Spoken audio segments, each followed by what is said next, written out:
Hello friends, myself Gaurav Jain. I am an advocate come chartered accountant practicing in litigation, direct tax litigations since almost 20 years now. I had always been, as part of this profession, you can understand that drafting, giving dictation constitutes an inherent part of our profession.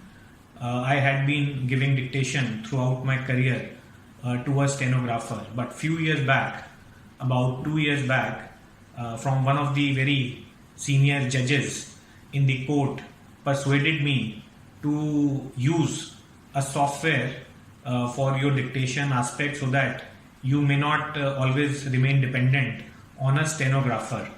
With his advice, and he strongly recommended me to use a software called Dragon. On that basis, I approached this company called Icons Infocom Private Limited, and their service provider, Mr. Surinder, approached me, and we negotiated a deal to install Dragon Legal 15 software on my computer.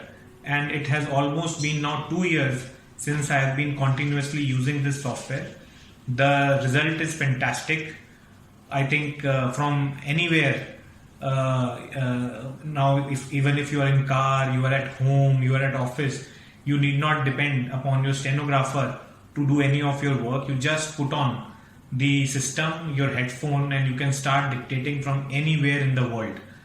And the result of the usage of this software is also very good. The dictation, it takes dictation in a very seamless manner. Yes, it takes time to train itself in understanding your speech, in understanding your modality of communication. But I think that learning is also very fast. In few days, in matter of 1 month or so, the software can train itself completely and it can work seamlessly. And now, as on today, after 2 years, my vendor has just informed me that it has captured about 2 GB of data, which speaks volume of the learning by this software. And now it works seamlessly. It takes impromptu dictation, types it back almost in the same parity in which you have dictated. And the good part is that you can even hear back your dictation and see whether or not the typing done by the software is correct or not.